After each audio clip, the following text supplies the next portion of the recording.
வணக்கம். இன்று திருமூல தெய்வத்தினுடைய வரலாறையும் திருமந்திரம் தோன்றிய விதத்தையும் அன்பர்களுக்கு அளிக்கலாம் என்று நினைக்கிறேன்.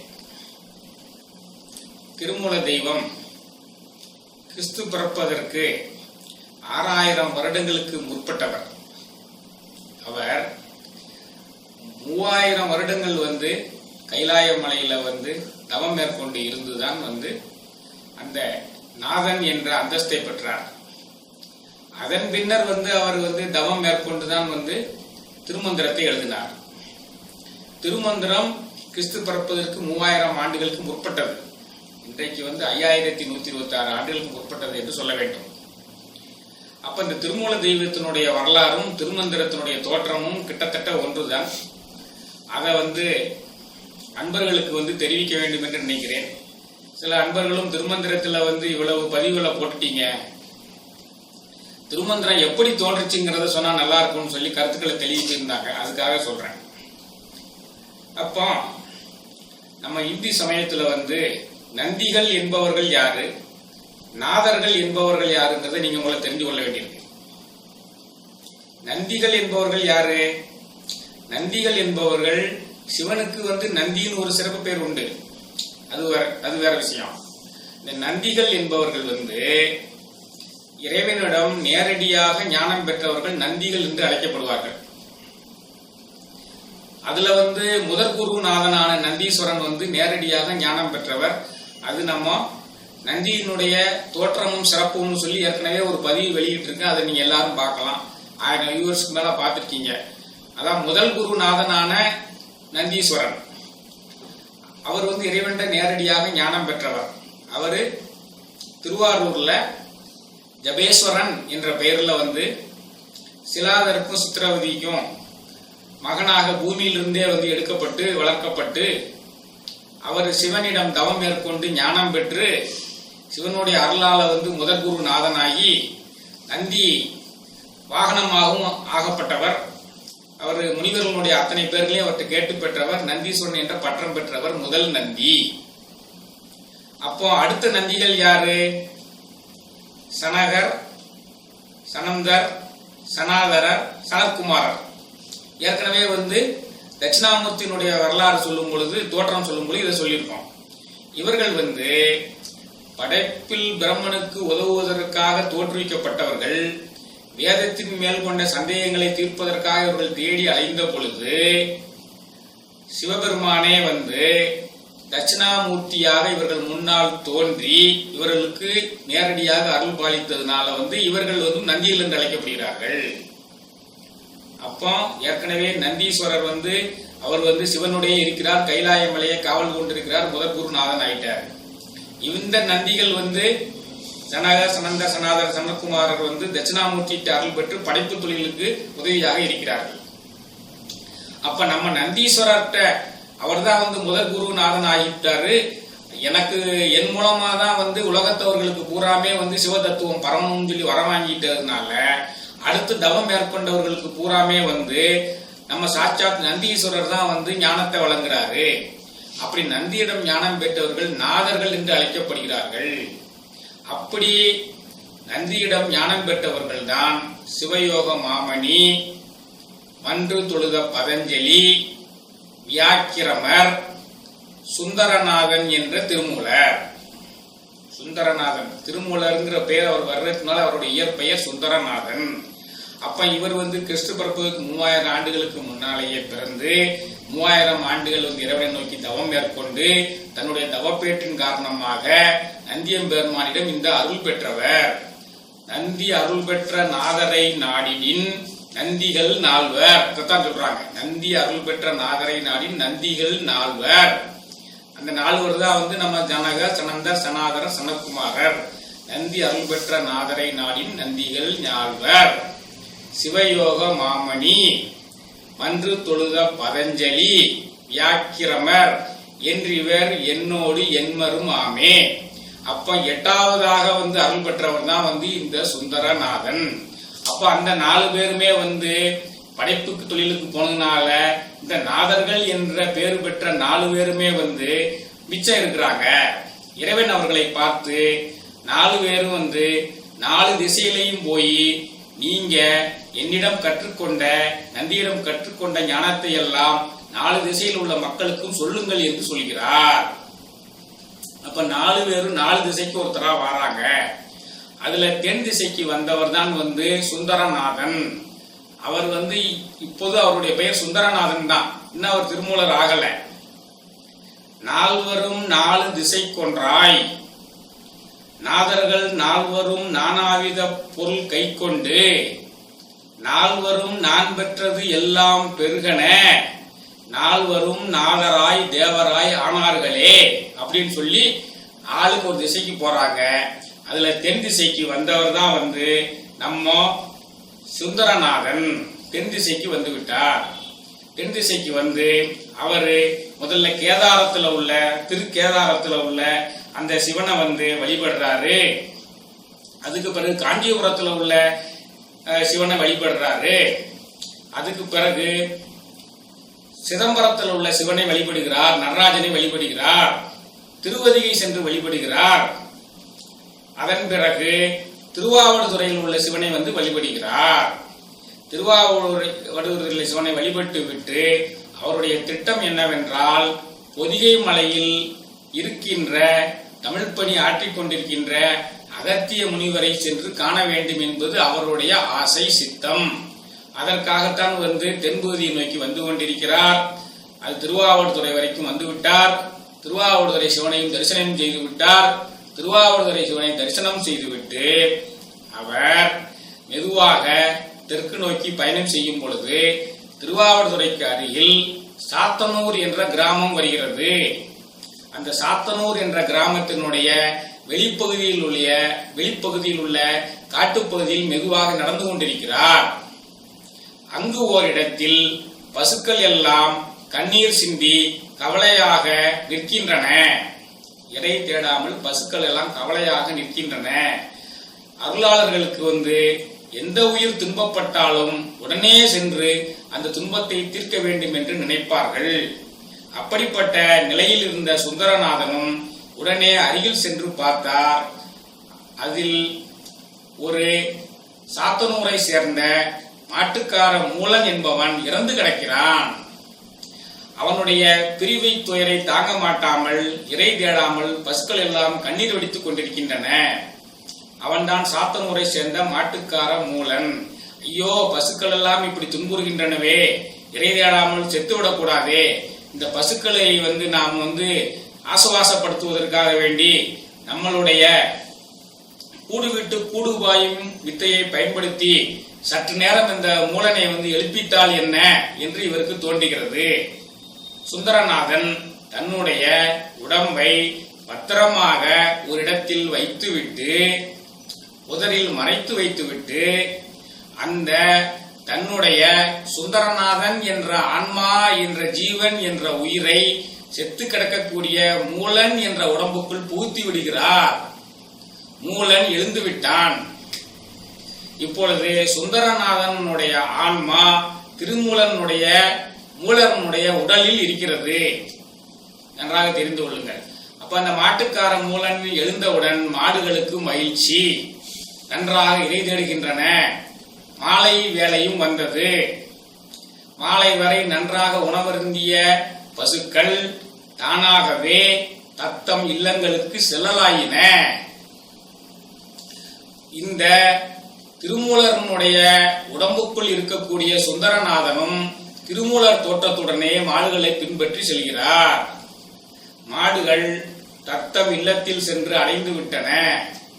திருமூலர் மட்டும் தனியாக இருக்கிறார். அவர் தன்னுடைய ஞானத்தினால் மூலனுக்கு ஒரு மனைவி இருக்கிறாள் என்பதை தெரிந்து கொண்டு அங்கு செல்லக்கூடாது என்பதற்காக அந்த சாத்தனூரில் உள்ள ஒரு பொதுவான மடத்தில் சென்று தவத்தில் இருக்கிறார். இப்போ மாடுகள்லாம் வீட்டுக்கு வந்துருச்சு, இந்த மனுஷனை காணுமே, மாடுகள்லாம் வீட்டுக்கு வந்துருச்சு, மனுஷனை காணுமே அப்படின்னு சொல்லி திருமூலன் மனைவிக்கு கோபம். மாட்டுக்கு இருக்க அடிவோடு இந்த மனுஷனுக்கு இல்லையா அப்படின்னு சொல்லி குய்யோ முறை என்று அழுது கொண்டு ஒவ்வொரு இடமாக தேடிக்கொண்டு வர ஊரில் உள்ளவர்கள் உன்னுடைய புருஷன் அந்த மடத்தில் உட்கார்ந்திருக்கிறான் போ என்று சொல்கிறார்கள்.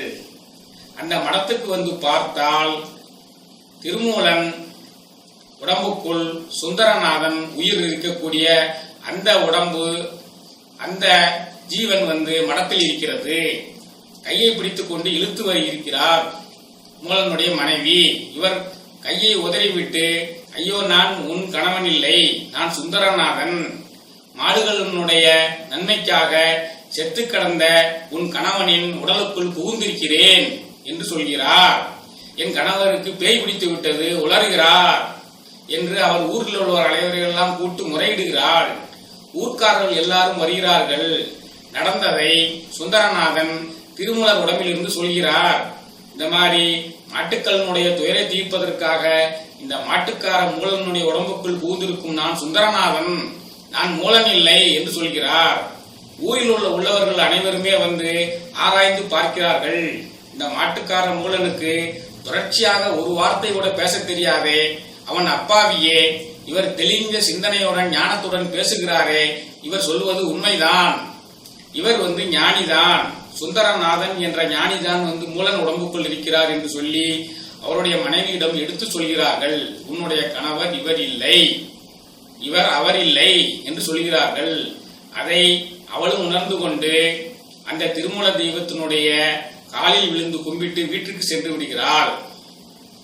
அதன் பின்னர் இந்த மூலன் உடம்பிற்குள்ள உள்ள சுந்தரநாதன் என்பவர், ஐயோ இந்த உடம்பில் இருந்தால் கதைக்கு ஆகாது, ஆள் மாறாட்டமாக தோன்றுகிறது, நாம் பொதிய மலைக்கு சென்று அகத்தியரை காண வேண்டும் என்றால் நம்மளுடைய சொந்த உடம்புக்குள் பழையபடியும் போயிருந்தால்தான் அகத்தியரை சென்று அடைய முடியும் என்று ஓடோடி வந்து புதரை பார்க்கிறார். அலைகளா விளையாட்டுடையானான சிவன் அந்த உடம்பை மறைத்து விடுகிறார். ஏனென்றால் இவரை தோற்றுவித்ததே திருமந்திரம் சொல்வதற்காகத்தானே. ஆக உடம்பை காணவில்லை. ஆகா, நாம் இந்த மாட்டுக்கார மூலன் உடம்பிலேயே தான் இருக்க வேண்டும் போல் இருக்கிறது, இது என்னடா கொடுமை என்று அதை திருவாவடுதுறை சிவனிடமே முறையிடுவோம் என்று சொல்லி திருவாவடுதுறை சிவனை நோக்கி வந்து சிவனிடம் வணங்குகிறார். தவத்தில் இருக்கிறார். சிவன் இவருக்கு அந்த பிறவியினுடைய தன்மையை உணர்த்துகிறார். ஆகா, நாம் தோன்றுவது இதற்காகத்தானே என்று உணர்ந்து கொண்ட அந்த மூலர், திருமூலர், சுந்தரநாதன், திருமூலர் உடம்பில் உள்ள சுந்தரநாதன் அந்த திருவாவடுதுறையில் உள்ள சிவன் கோயில் உள்ள அரச மரத்தின் கீழ் தவத்தில் உட்கார்ந்து விடுகிறார். உட்கார்ந்திருந்தார்னா எப்படி? தன்னுடைய ஜீவனை சிவனோடு பொருத்தி சிவலயத்தில் பன்னெடுங்காலம் இருக்கிறார். பன்னெடுங்காலம் இருக்கும் பொழுது சிவனே வந்து அவர் ஞானத்தை கொடுக்கிறார். அந்த அவர் ஒரு வருடங்கள் பெற்ற ஞானத்தை எல்லாம் ஒரு பாடலாகி கொடுக்கிறார். இப்படியே வந்து 3000 வருடங்கள் தவத்தில் இருந்து 3000 பாடல்களை உண்டாக்குகிறார். அதை அவரே சொல்கிறார். சேர்ந்திருந்தேன் சிவ மங்கைதன் பங்கனை, சேர்ந்திருந்தேன் சிவ மங்கைதன் பங்கனை, சேர்ந்திருந்தேன் சிவன் ஆவடு தந்துரை, சேர்ந்திருந்தேன் சிவ போதியின் நீழலில், சேர்ந்திருந்தேன் சிவ நாமங்கள் ஓதியே.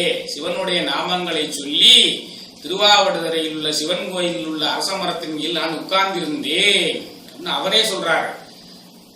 அவரே தன்னுடைய வரலாறு கூறலிருந்து தான் இந்த பாட்டு எடுத்திருக்கேன். இருந்தேன் இக்காயத்தே எண்ணிலி கூடி, ரொம்ப நாள் இருந்தேன் இக்காயத்தே எண்ணிலி கோடி, இருந்தேன் ராப்பகல் அற்ற இடத்தே, இருந்தேன் இமையவர் தொழுது எத்தும் பதத்தே, இருந்தேன் என் நந்தி இணையடி கீழே. என் நந்தியினுடைய பாதத்துல வந்து ரொம்ப நாளா இருந்து என்னுடைய ஜீவனை சிவனோடு பொருந்தி இருந்தேன். அதனால எனக்கு ஞானம் கிடைத்தது. ஞானம் கிடைத்ததனால் இந்த சுந்தர ஆகமத்தை சொல்ல ஆரம்பித்தேன். நந்தி இணையடி நாண்டலை மேற்கொண்டு, நந்தி இணையடி நாண்டலை மேற்கொண்டு, புந்தியின் உள்ளே புகப்பெய்து போற்றி செய்து, புந்தியின் உள்ளே புகப்பெய்து போற்றி செய்து, அந்தி மதிப்புனை அரணடி நாள்தொறும், அந்தி மதிப்புனை அரணடி நாள்தொறும் சிந்தை செய்த ஆகமும் செப்பலுற்றேனே. நான் வந்து நந்தியினுடைய இணையடியை தொழுது வணங்கி என்னுடைய புத்தி முழுவதுமே வந்து சிவத்தை நிரப்பிக் கொண்டு அந்த பிறை அணிந்த சிவபெருமானை தொழுது வணங்கி கொண்டு இந்த சிவாகமத்தை சொல்ல ஆரம்பித்தேன். இந்த சுந்தர ஆகமம்ங்கிறது அதுக்கு முதல் பேரு. செப்பும் சிவாகமம் என்னும் அப்பெயர் பெற்று அப்படி செய்தவன் அருள் நந்தி தாழ்பற்றி தப்பிலா மன்றினில் தனிக்கூத்து கண்டபின் ஒப்பில் 7 கோடி யுகமிருந்தேனே. அப்படி சொல்றாரு. பன்னெடுங்கால வந்து தன்னுடைய ஜீவனை சிவனோடு பொருத்தி அந்த தப்பிலா மன்றினில் தனிக்கூத்து கன்றபின் இந்த புருவன் மத்தியில் தான் வந்து மேருமலை என்று சொல்லக்கூடியது. அதுல நீங்க கண்ணை மூடிக்கொண்டு சிவத்தை நினைத்து கொண்டு அந்த புருவமற்றி நினைத்து கொண்டிருந்தால் உங்களுக்கு வந்து ஜோதி வடிவான நடனம் தெரியும். அதை அவர் கண்டு அனுபவித்திருக்கிறார். அப்படி கண்டு அனுபவித்துதான் வந்து இந்த 3000 பாடல்களையும் நமக்கு சொல்ல ஆரம்பித்திருக்கிறார். 3000 பாடல்களையும் அவர் சொல்ல சொல்ல அவருடைய சீடர்கள் அருகில் இருந்தவர்கள் எழுதி எழுதி ஓலைச்சுவடியில் வைத்துள்ளார்கள். அவருடைய சீடர்கள் வந்து 8 பேரு. மந்திரம் பெற்ற வழிமுறை மாலாங்கன், அவருடைய முதல் சீடர் வந்து மாலாங்கன். மந்திரன் பெற்ற வழிமுறை மாலாங்கன், இந்திரன், சோமன், உருத்திரன், பிரம்மன், கந்துரு, காலாங்கி, கஞ்ச மலையனோடு இந்த 7வரும் என் வழியாமே. இந்த 8 பேர் வந்து அவனுடைய சீடர்கள். இந்த 8 பேர் வந்து அவனுடைய சீடர்கள். மந்திரம் பெற்ற வழிமுறை மாலாங்கன், இந்திரன், சோமன், பிரம்மன், உருத்திரன், கந்துரு, காலாங்கி, கஞ்சமலையன். இந்த 8 பேர் அவருடைய சீடர்கள் வந்து இவர் சொல்ல சொல்ல அதை எழுதி பத்திரப்படுத்தி வைத்துக் கொண்டார்கள். அப்படி பத்திரப்படுத்தி வைத்த பாட்டுக்கள் 3000 பாட்டுக்கள். மூலன் உரை செய்த 3000 தமிழ், மூலன் உரை செய்த 300 மந்திரம், மூலம் உரை செய்த 30 உபதேசம், மூலன் உரை செய்த 3ம் ஒன்றாகுமே. 3மே ஒண்ணுதான். அதுக்கு 3000 தமிழ்னு ஒரு பேர் இருக்குது. இந்த திருமந்திரத்துக்கு சுந்தர ஆகமம்னு ஒரு பேர் இருக்குது. மூலனுடைய உபதேசம்னு ஒன்று இருக்குது. மூலனுடைய மந்திரம்னு ஒன்று இருக்குது. எல்லாமே ஒண்ணுதான். இந்த 3000 பாட்டும் மனித குல மேம்பாட்டிற்காக நான் தந்திருக்கிறேன் அப்படின்னு சொல்லியிருக்காரு. மனித குல மேம்பாட்டுக்காக தந்த இந்த 3000 பாடல்கள் வந்து 9 பிரிவுகளாக கொடுக்கப்பட்டிருக்கின்றன. 9 பிரிவுகள்ல வந்து 3000 பாட்டுக்கள். 9 தந்திரங்கள்ல 3000 பாட்டுக்கள். வந்த மடம் 7 மண் சன்மார்க்கத்தின், வந்த மடம் 7 மண் சன்மார்க்கத்தின் முந்தி உதிக்கின்ற மூலன் மடம் வரை, முந்தி உதிக்கின்ற மூலன் மடம் வரை. இந்த மூலனுடைய மடம் வர்றதுக்கு முன்னால அவனையும் திருமூலனுடைய மடத்தை சேர்த்து 7 மடங்கள் இருந்திருக்கின்றன. அதான் சொல்றாரு. வந்த மடம் 7 மண் சன்மார்க்கத்தின் முந்தி உதிக்கின்ற மூலன் மடம் வரை. தந்திரம் 9 சார்பு 3000 சுந்தர ஆகம சொல்மொழிந்தேனே. இந்த சுந்தர ஆகம்ங்கிற திருமந்திரம் வந்து 9 தந்திரங்கள்ல 3000 பாட்டா இருக்குது. இதை நான் கொடுத்திருக்கிறேன். இதே மாதிரியே மத்த திசைக்கு போனவங்களும் வந்து என்னோட சேர்த்து வந்து 7 பேர் 7 மடங்களை ஸ்தாபித்து இருக்காங்கன்னு சொல்றாரு. இப்ப இந்த திருவாவூர்துறையில உள்ள இந்த மடம் தான் வந்து திருமூலரனுடைய வழி வந்த மடம். அப்ப மத்த 6 மடங்கள் என்ன அப்படின்னு உங்களுக்கு அறிய ஆர்வமா இருக்குமா இல்லையா? அந்த மடங்கள் வந்து கலந்தருள் காலாங்கர் தம்பால் அகோரர், கலந்தருள் காலாங்கர் தம்பால் அகோரர், நலந்தரு மாளிகை தேவர் நாதாந்தர், குளங்கொள் பரமானந்தர் போகதேவர், நிலந்திகள் மூலர் நிராமயத்தோரே. அந்த 7 மடங்கள் வரிசையா சொல்றேன்னு சொல்லிட்டாரு. 7வது மடம் நிலந்திகள் மூலர் நிராமயத்தோரேன்னு சொல்லிட்டாரு. மூலன் மடம் 7வது மடம். அதுக்கு முந்தின மடம் என்னது? கலந்தருள் காலாங்கர் தம்பால் அகோரர், நலங்கொள் மாளிகை தேவர், நாதாந்தர், குளங்கொள் பரமானந்தர், போகதேவர். இவங்க 6 மடம். கடைசியில உள்ளதுதான் வந்து நம்ம திருமூலர் மடம். அப்ப இந்த மாதிரி வந்து பல்வேறு திசைகளிலும் சென்றவர்கள் பல்வேறு திசைகளிலும் சிவ ஆகமங்களை பரப்பி இருக்கிறார்கள். தென் திசையில வந்தவரையும் வந்து இந்த திருமூலம் சொல்ல வேண்டும் என்பதற்காக அவருடைய உடம்பை வந்து மூலனுக்குள்ள புக வைத்து அலைகளா விளையாட்டுகளை செய்து அவரை 3000 வருஷம் வந்து ஜீவனை சிவனோடு பொருந்திருக்க வைத்து எம்பெருமான் சிவனே வந்து இதை அருளியிருக்கிறார். அப்ப 3000 கழிச்சு அவர் நிஷ்டை தெளிந்து எழுந்தவுடன் பார்த்தால் 3000 பாடல்கள் இருக்கிறது திருமூலர் கையில்.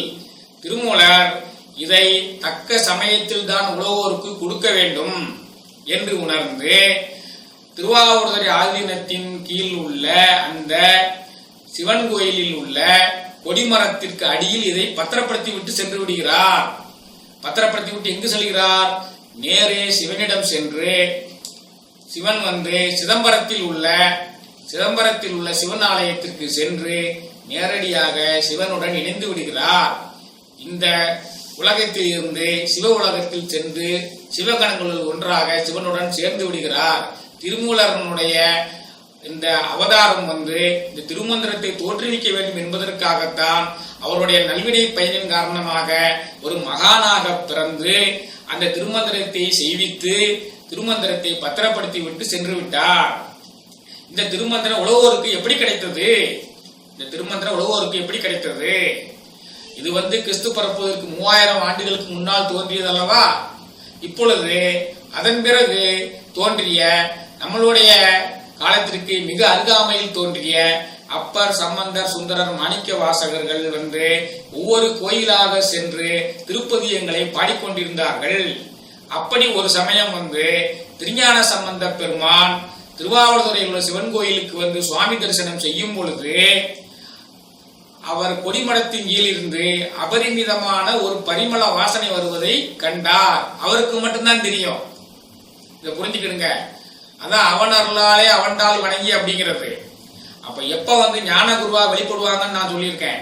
சிவனுடைய அருள் கிடைத்தவர்களுக்கு தான் சாதாரணமாக தோன்றவர்கள், மற்றவர்கள் கண்களுக்கு சாதாரணமாக தோன்றுவர்கள் சிவனுடைய அருள் பெற்றவர்களுக்கு கடவுளாக தோன்றுவார்கள். எத்தனையோ பேர் அந்த சிவன் கோயிலுக்கு சென்றாலும் திருஞான சம்பந்த பெருமானுக்கு மட்டும் அந்த ஒரு இடத்தில் கொடிமரத்திற்கு கீழே அபரிமிதமான பரிமள வாசனை தென்படுகிறது, உணரப்படுகிறது. அவர் உடனே அனைவரையும் அழைத்து இந்த இடத்தை தோண்டுங்கள் என்று சொல்கிறார்.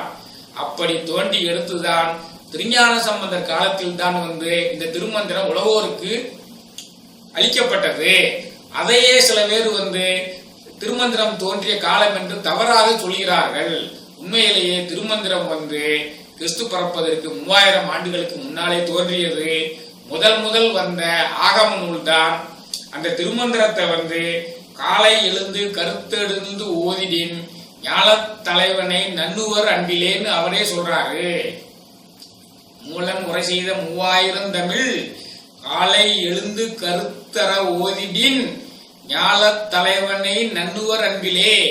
திருமந்திரத்தில் உள்ள ஏதேனும் ஒரு பாடல்களை தினந்தோறும் காலையில் சொல்லிக் கொண்டிருந்தால் நீங்கள் சிவகதியை அடைவது திண்ணம் என்று திருமூலரே சொல்கிறார்.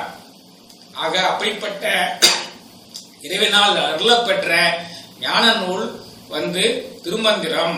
அந்த ஞான நூல்ல 9 தந்திரங்கள் 3000 பாடல்களாக உள்ளது. முடிந்த அளவு ஒவ்வொரு பாடல்களாக மக்களுக்கு பயன்படக்கூடிய பாடல்களாக நான் எடுத்துக்கொண்டு வருகிறேன்.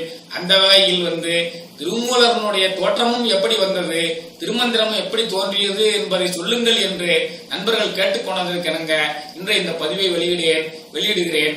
அனைவரும் கேட்டு பயன்பெற்று மெஞ்ஞான அன்பர்கள் அனைவருக்குமே பகிர்ந்து மகிழ்ச்சியாக இருங்கள் என்று சொல்லி வாழ்த்தி என்னுடைய இந்த பதிவை நிறைவு செய்கிறேன். நன்றி, வணக்கம்.